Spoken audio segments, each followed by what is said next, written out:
Well, I hope everybody had a great weekend. As for Deleted Wrestle Zone, we never stop reviewing some great events that took place this past weekend. We had the return of Warrior Wrestling with 3 championship matches. Also, GCW put 2 back-to-back events. Tournament of Survival 666 and Zombie Walk. And finally, the pay-per-view we've been waiting for almost a couple of weeks now. When Our Shadows Fall by the National Wrestling Alliance, with some amazing championship matches and other surprises that took place. So, let's get started with another episode of Deleted Wrestle Zone.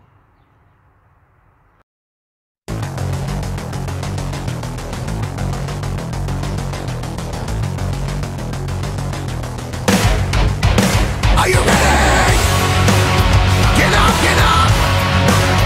Get up, get up! Get up, get up!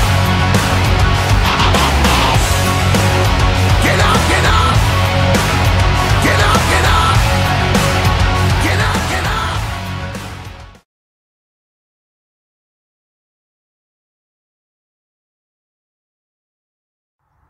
Welcome everybody to Deleted Wrestle Zone. All things that it's pro wrestling with AEW, NXT, New Japan Pro Wrestling, Impact Wrestling, the National Wrestling Alliance, various promotions, wrestlers, matches, and championships. I am your host, J. Right here. Now, this first review you may have or may not have heard of is called Warrior Wrestling. This is a promotion out of somewhere based out of Chicago or so. But if you guys are never heard of this, the first time I heard the name was roughly 2 years ago when I first started following Sammy. He made appearances in that promotion, but at the same time last year, they did a couple of events outdoors due to the restrictions that took place of the pandemic, and they were doing all their shows outside in a football stadium in some high school, if I'm wrong. But there were some amazing matches, so if you guys haven't seen it, then it's a good one to watch. Now, some of the links I might have mentioned, you could watch it. You can watch it at Watch Wrestling or WrestlingNetwork.in or WatchProWrestling.com. So those, but you also can find them on Fight TV if you guys are interested. But it's been almost a year since we had any Warrior Wrestling event. But there was a bit of concern during the when they first reemerged.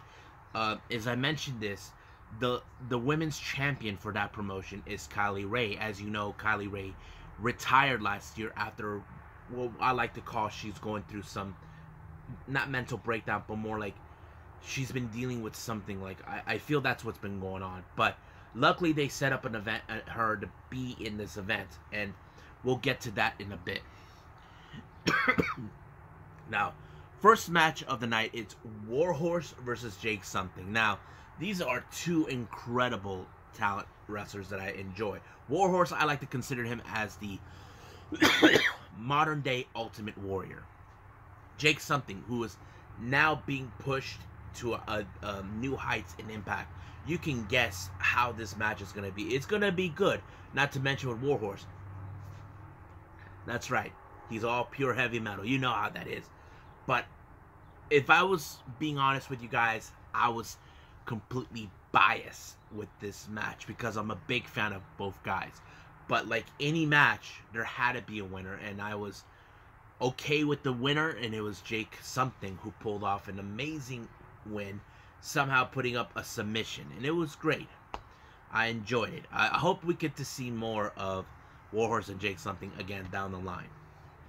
The next match we have is a women's match. We have Ray Lynn taking on the current Impact Knockouts champion, better known as the Virtuosa, Deonna Purrazzo. Now, you guys can guess right away, hands down, Deonna Purrazzo was going to win. And probably you can guess, oh, she's the Virtuosa. She's the best technical wrestler in the world. We can say that because it plays into her character a whole lot, like any other wrestler we've seen with their characters. But that's how it ended. You can guess that she put her in a submission. Next match is Casey Navarro and Cole Radrick. Now, I have seen Casey Navarro appear on AEW, either both on Dark or Elevation. And as for Cole Radrick, I might have seen him in GCW. But to be honest with you, I wasn't too pumped on this match. But don't get me wrong, it was a good match. Like, how do I say this in the words? Well, I don't know. But I can tell you who won, even though, like I said, I wasn't too pumped for this one. Casey Navarro. Now, I feel like I need to watch more of these guys and see what I can understand. But I'll get to that one. I have time for it. The next match is one of the most fun matches. It's Congo Kong taking on the Beastman. I loved it. They not only wrestled in the ring, but outside the ring. And all this and that. It was a whole lot of fun. And even the referee got involved. I'm like, wow.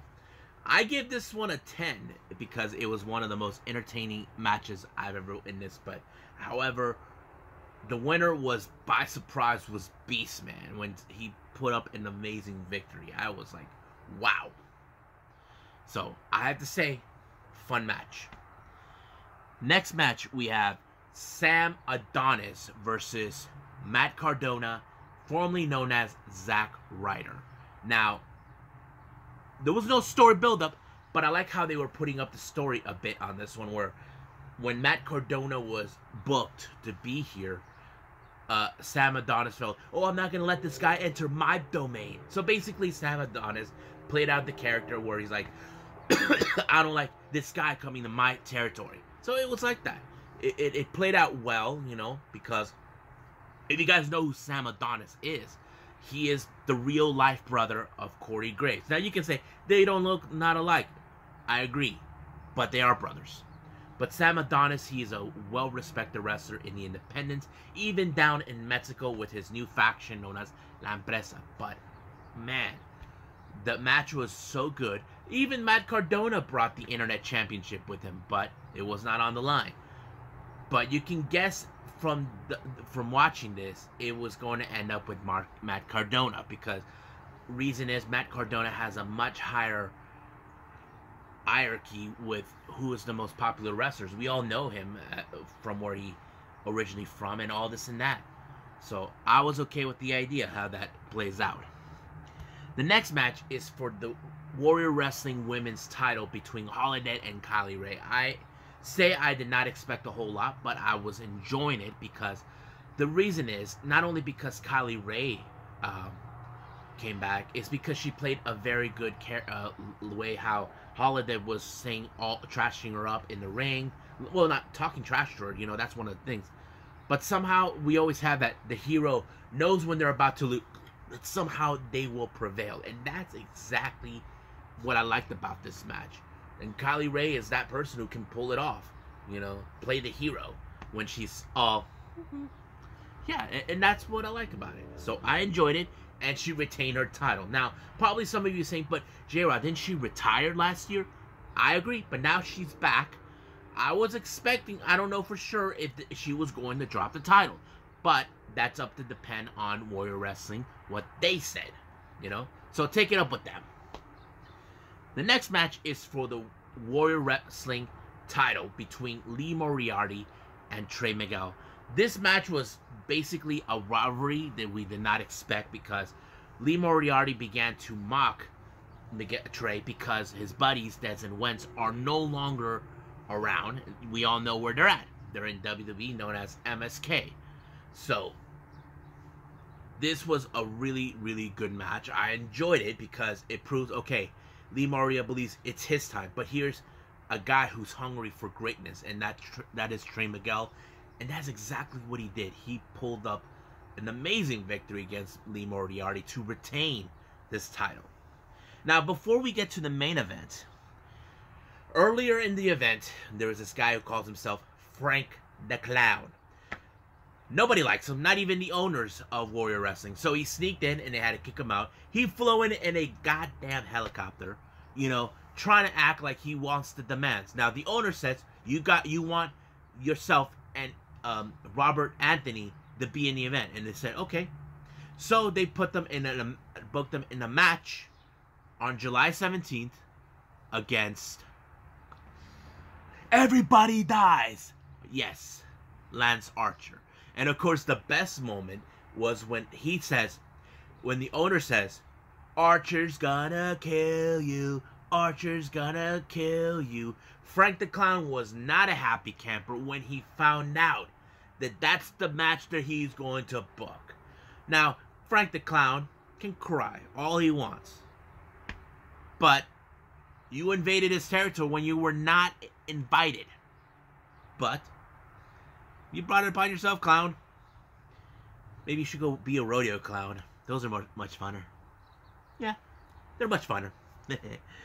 So, now we get to the main event. They introduced a brand new title. Now, this was a very unusual title, but unique. They're calling this the Warrior Wrestling Lucha title. You probably say, does this involve Lucha Libre? Yes, people, it does. That's what it is about. This is about Lucha Libre. So here are the wrestlers that they use for this particular match. We got Gringo Loco, Canis Lupus, Golden Dragon, Ares, Aramis, Dragon's Bane, Black Tortoise, and Laredo Kid. Now, the idea how this match was used, they had started out with an 8-man tag. So Gringo Loco, along with Black Taurus, Canis Lupus, and Dragon Bane were involved in one team while the others were in the other. And whoever wins that match will go into a tag team. Laredo Kid and Golden Dragon ended up as one team, and then of course we have Aramis and Ares end up in one. Now, for the diehard fans who know Laredo Kid, you probably say, Laredo Kid's gonna win it. I would have assumed that too, but it did not.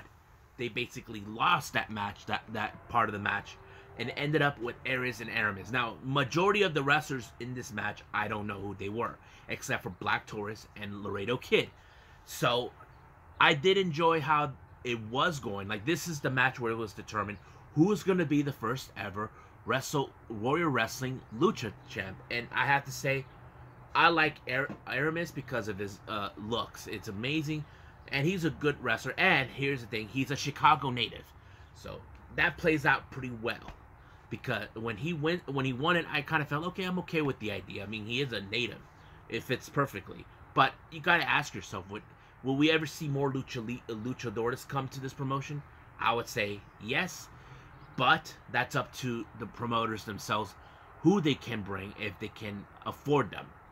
But for now, I can't wait for the next one that's going to take place next month in July 17th. So stay tuned for that. I'll throw in some news on that particular event.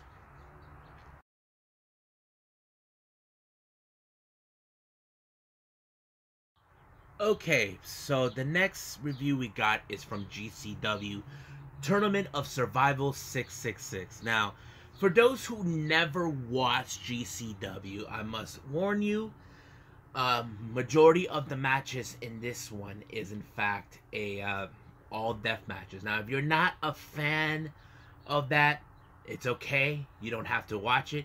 But if you just like me to explain a lot of things, I'm good. You know, that's how it goes. Because I basically was aware that GCW did all type of death matches. But this tournament, I did not know about it. It was crazy, but learning what it does and what it can do, that kind of opened me to understand it. Now, this is how it works. They started out with 4 first-round matches for this, and then they do a break in that time, and they put in another match into it so we can jump in with the semifinal. And then after that, we put another match, then we, after those 2 semifinal matches, we jump into another match that will tie in later to the finals. So let's get started from start to finish. Now, if you guys have been aware recently, Nick Gage called out Zack Ryder. We all know who that is, Matt Cardona. But to be honest with you, we don't need to call him by that name. That name is dead. Zack Ryder is dead. Died in WWE. This is Matt Cardona. So he called him out again at the tournament, but he didn't show up, calling him a pussy and all this other stuff. So but you may never know if he will show up, because we had Jon Moxley, who recently attacked him maybe once or twice, or maybe 3, I don't know. I lost count. But, yeah. Now, the first round matches, now, each of the first round matches, all 4 of them, had a different type of death matches. It's not the same. They have a strictly meaning to it. So let's go from the first one they had. The first one of the tournament Survival 666 first rounds is called a Fuckery Boards Death Match. Now, if you guys don't know what that is, it's basically they have like tons of boards with a lot of toys in there that it's sharp enough to cut you, like barbed wires or tube lights or whatever. And the first match in this one involved Effie versus G Raver. Now, these are 2 wrestlers. Now, for me, I wasn't sure an Effie can handle this type of match because I cannot recall if he did. Now, if any of you guys who are GCW fans, if he wasn't ever involved in these type of matches, please tell me because I may not have been aware of it. Now, to me, I felt in this match was going to fall into G Raver's favor. The reason I say this is because I have noticed that he's been like the fan favorite to probably win the whole thing. But it was a good match. I did like where G Raver had Effie and he put in food on his open wounds, and I thought, oh, that must have hurt like hell. But it was a good match. Everybody were enjoying it. I mean, you would have assumed Effie was going to win this one, but no, it was G Raver that did. So he won his first round match. The next first round match of the tournament is called a Bunkhouse Death Match. We have one called Manders, and of course the one guy we hate in 440, Acticus Coger. Now, Coger is the one guy, he is like, who's been determined to prove he is the best wrestler in death matches the entire time. You have if you guys have been following a lot of the GCW matches involving with Acticus, he's always been the guy who says, I'm the fucking best. And he took on Masada, who is another legendary wrestler. So this is the tournament where he's like, okay, I'm going to rule this one because I'm the best. Now, you would have assumed in this match, it would play out in his favor because the character fits in, because he's determined. He's the one guy that the fans hate, but he's the guy who's going to win the whole thing. That's what I liked about it. It played out that well. Now, you could assume, but here's the thing. Manders did something that kind of made people stop cheering for him. But however, it was Acticus who won this one and continue on. So he won his first round match. The next first round match of the tournament is called the Tower of Terror Death Match, featuring Nolan Edwards versus Oren Vert. Now, Nolan Edwards is a newcomer. He is now stepping up the game to be involved in death matches. Now, you probably say, why is that important? There's a lot of wrestlers who don't understand death matches could be a dangerous thing unless if you know what the hell are you doing. I saw this in a documentary with Vice where they visit DTU, Desastre Total Ultraviolenta, which is another type of promotion down in Mexico that actually deals with death matches. They've done it before too. Even GCW did a promotional event with them, a cross-promotional in their territories. But Nolan, I have to say, really impressed me. That the Tower of Terror, it's like they have light tubes set up as towers, and you can use them however you want. Now, for me, I wasn't sure exactly. Now, from base, I can see Nolan seems the type of guy who is determined to win this one and go over. Now, Oren Vade, or whatever his name, he seems the kind of guy who could actually win it. But watching Nolan, I felt like, okay, this guy has the potential. But how much pain can he endure from this? That's the key thing that I've always witnessed, and that's how he won his first round match. The next and final of the first round match is a Bundles of Hate death match between Bam Sullivan and Alex Coleon. Now, Alex Coleon, from my understanding, he actually won the previous two Tournament of Survival 666 events. So he seems like the fan favorite that is a possibility he could win it again. Now, we have seen those type of tournaments in various promotions. It doesn't matter where, but it could happen. So but the way the match was going, you would have assumed Bam Sullivan was able to pull it off. But man, that match was crazy.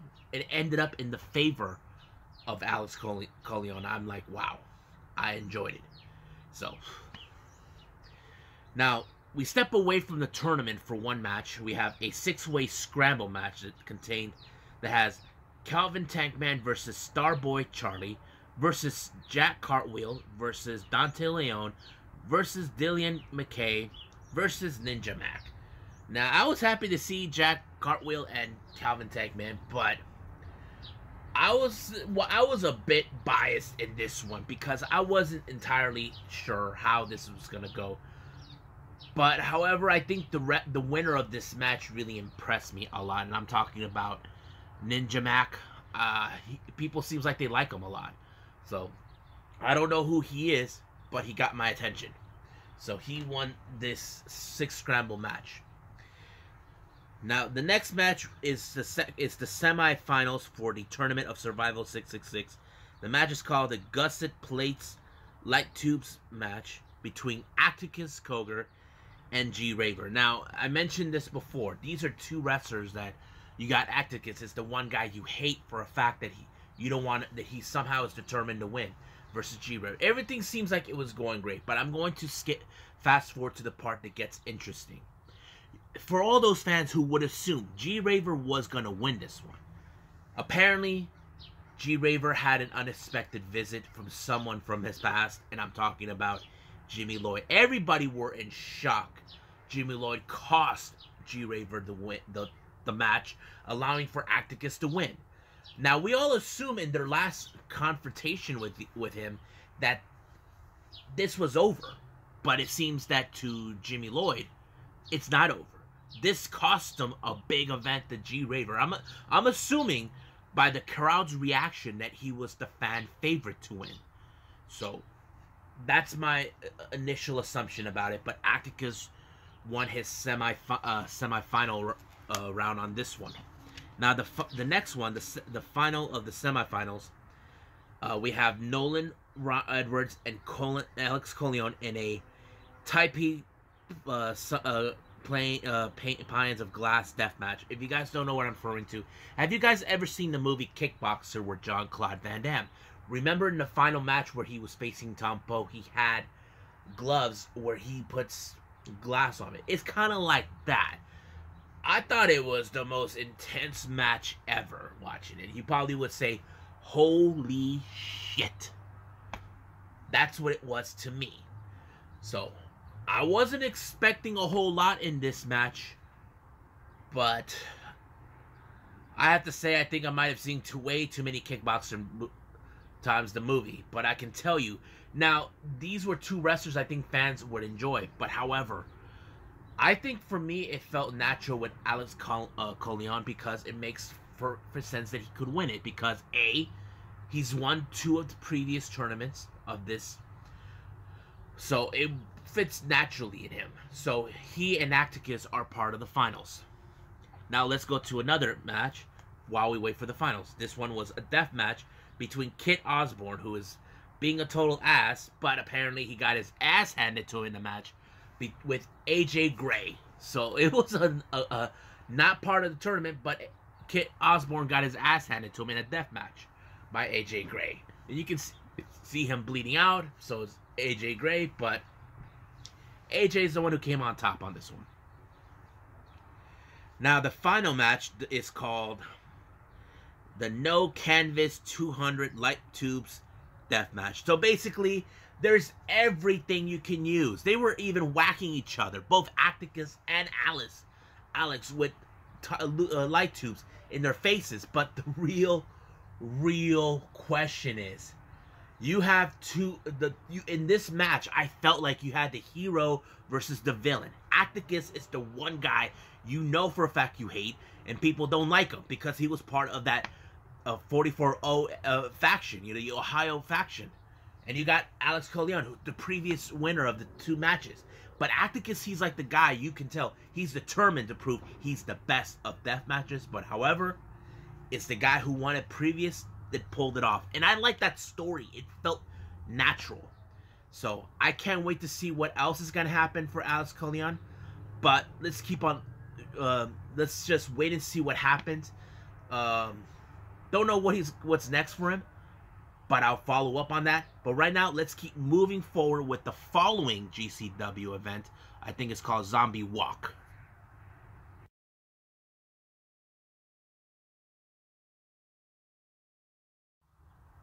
Okie dokie, so right now we're in the other GCW event that took place the following day on the 6th of June. Zombie Walk. Now, I don't know what the hell is a zombie walk. I probably thought zombies are going to be everywhere, but no. It's not that.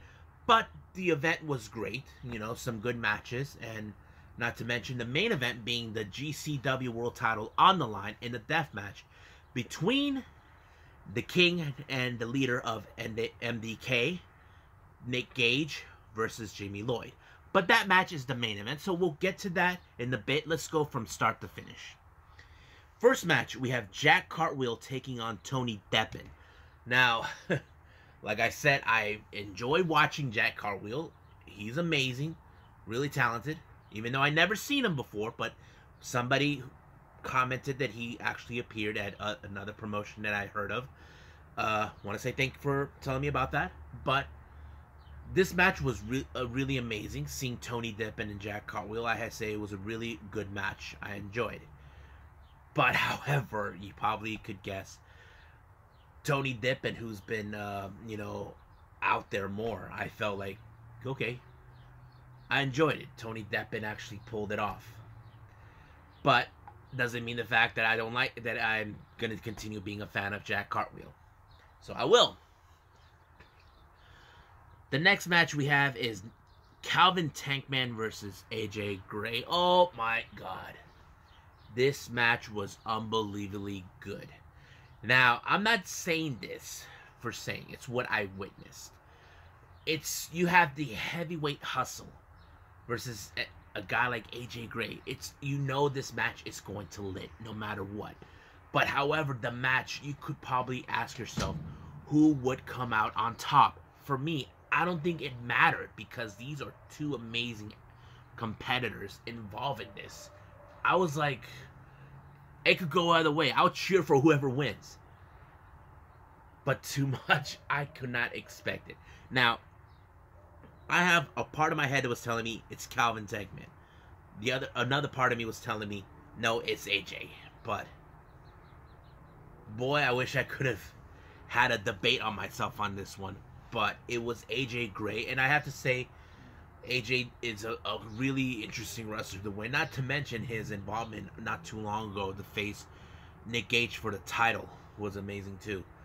But however, I think this match was amazing. I'm not sure if Calvin Tankman has ever faced AJ Gray before for that event for the culture, but I'll find out when I get a chance. Next match, we have a Ninja Mac versus Lucky 13. I have to say, this match was also good. Really, really good. For me, I kind of like felt I was on Ninja Mac's side because I don't know what it is about him. Like, I feel like he's that guy you know that you want to cheer for. Like the new kid on the block that is coming there to kick ass. That sort of thing. Lucky 13, I heard, from my understanding from what the commentators were saying, he is a veteran, and it would make sense that you put a veteran facing a newcomer to see, okay, what you got, kid. So I think that's played out pretty well. But the real question is, will Ninja Mac actually lose or win the match? But the way it turned out for me, I was utterly happy with Ninja Mac because I felt he was being put over more because fans are enjoying Ninja Mac, and I feel that's the kind of guy you probably ought to be behind him. And what a great match, you know, Ninja Mac winning. The next match is a 6-man, and I think this was a very interesting one. We have two members of the Second Gear crew, one called Manders and Mance Warner, teaming up with the Amish Levi Everett, taking on Bussy, consistent of Alicat, and Effie, alongside Everett Connors. This match was utterly good. I just don't know exactly. It felt so amazingly. You just didn't know what to expect. I think this match was divided in fan base in half and half. And I think the match that kind of went off is when Levi Everett won the match when he pinned pinned Effie. You probably would have assumed that Effie was gonna win this one, but no. It was Levi Everett, and I saw how fans didn't like that, and it was like, it is what it is, how the outcome is. But it was a good match. It was utterly amazing to watch.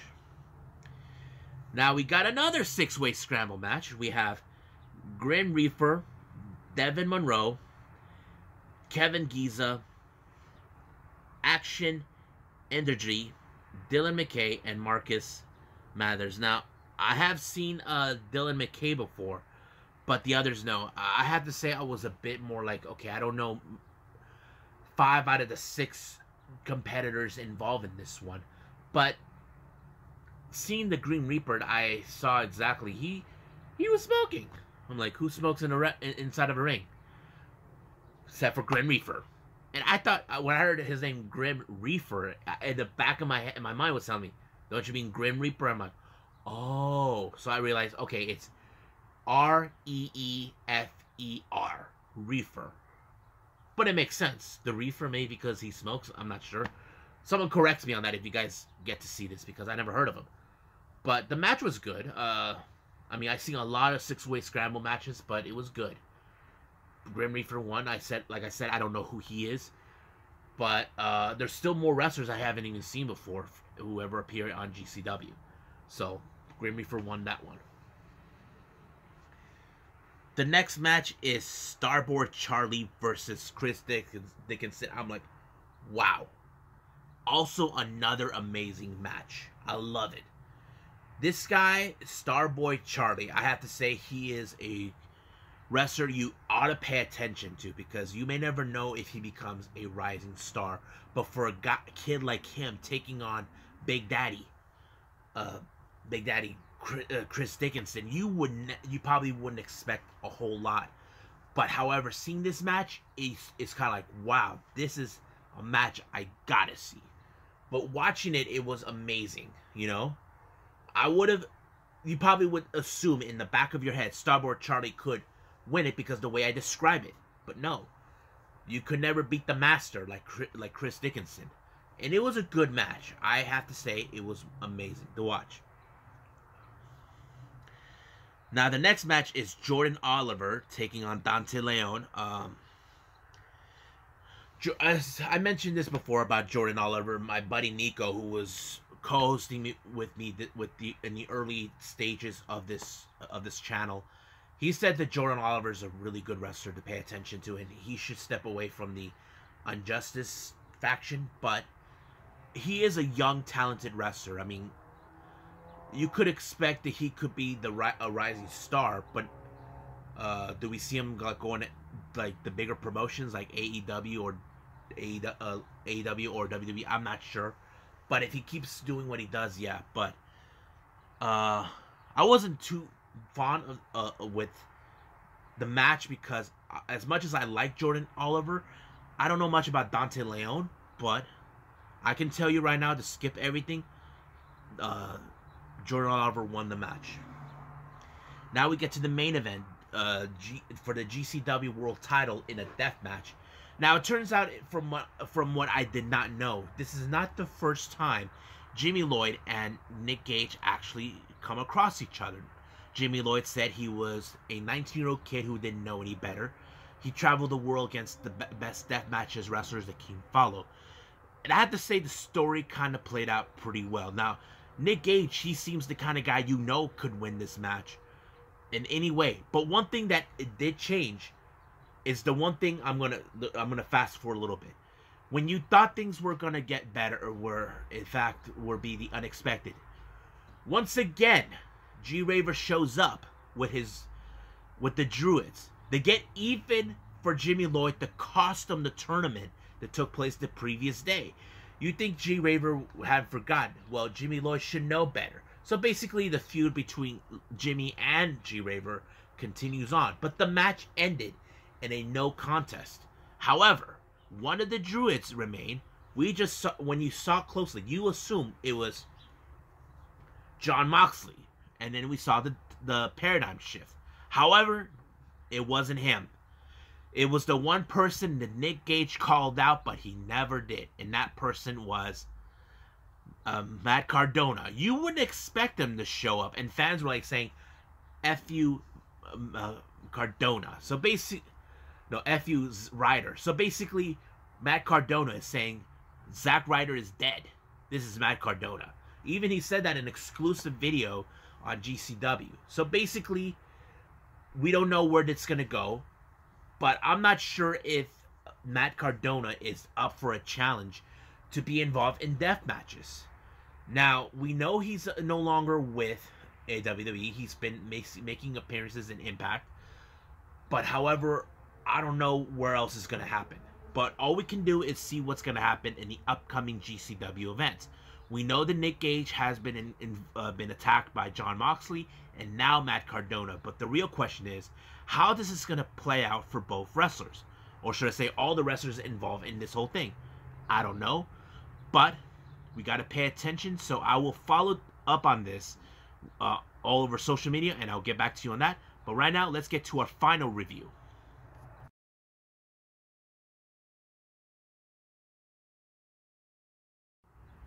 Okay, so we are here right now for the final review. The National Wrestling Alliance, or better known as the NWA, for their latest pay-per-view, When Our Shadows Fall. The first match is a 4-way tag team match. Now, I'm not sure if this is the indication if they're going to have a tag team title shot.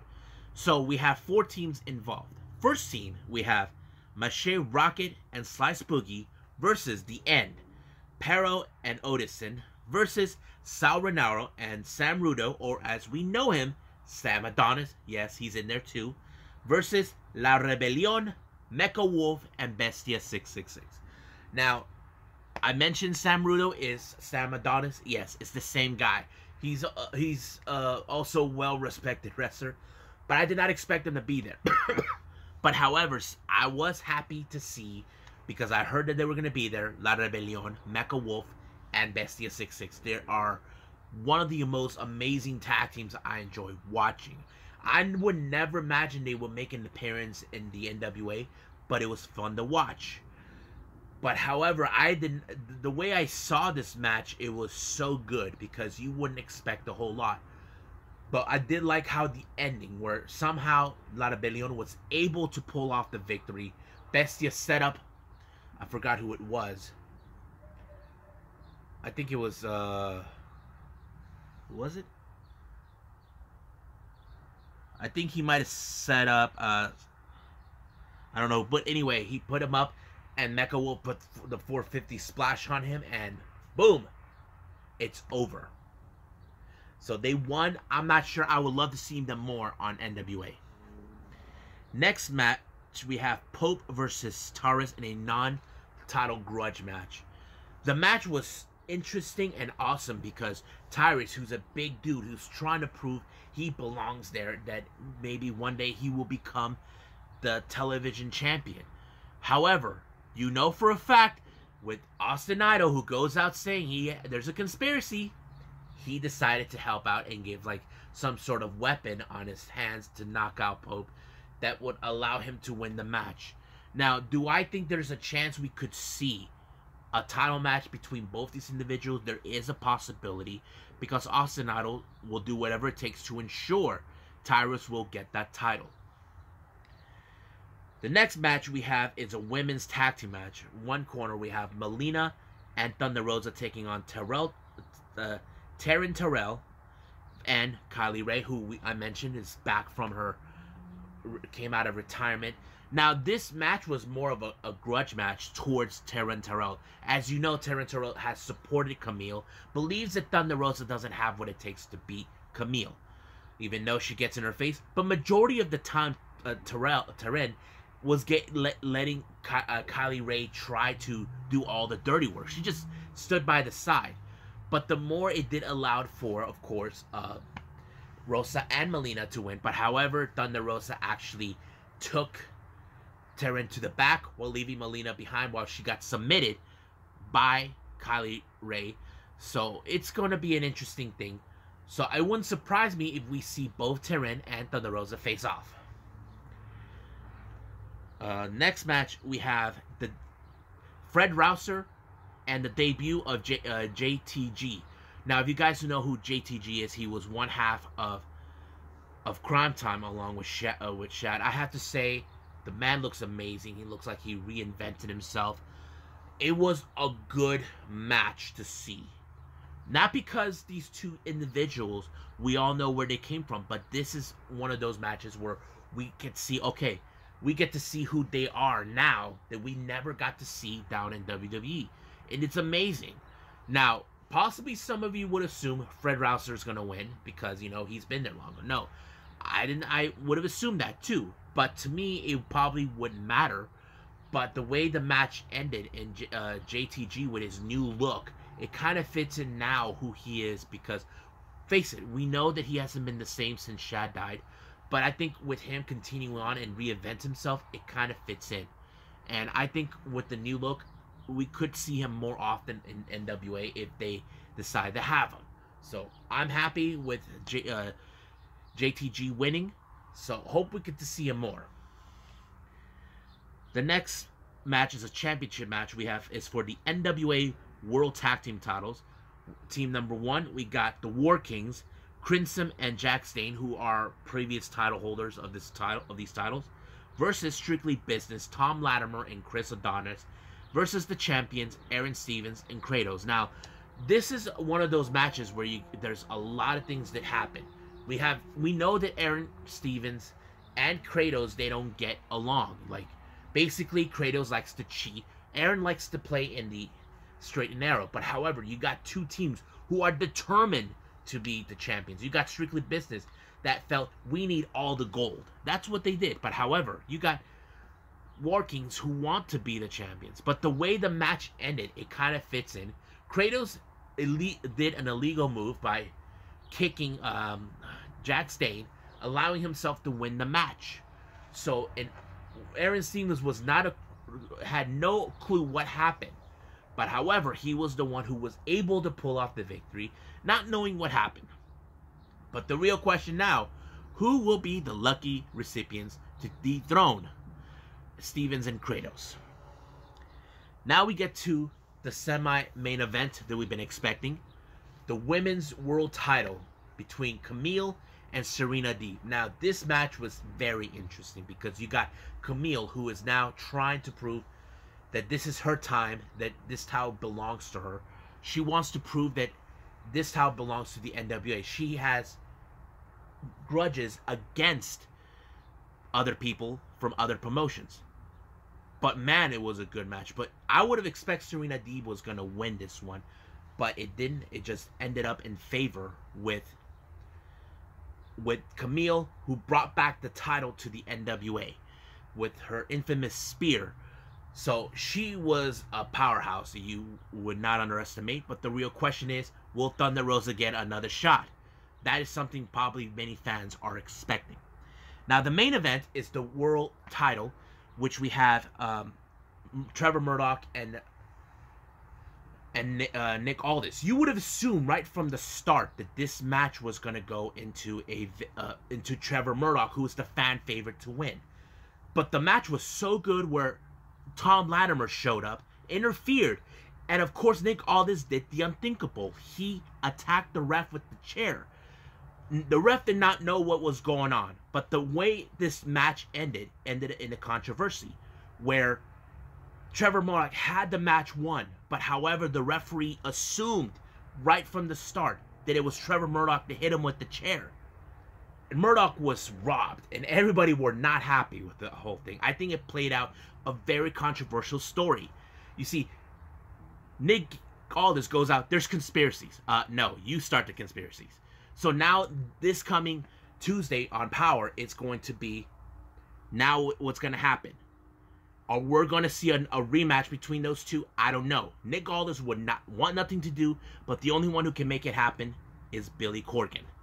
So, we just got to wait and see what's going to happen on NWA Power. So, let's just wait till then, and I'll review that as soon as possible. Well, I hope you guys enjoyed watching me review these 4 amazing events by NWA, GCW, and Warrior Wrestling. There's still more stuff to come. The next thing we got is, of course, AEW Elevation, the Dominion by New Japan Pro Wrestling, and of course, I'll throw in another event.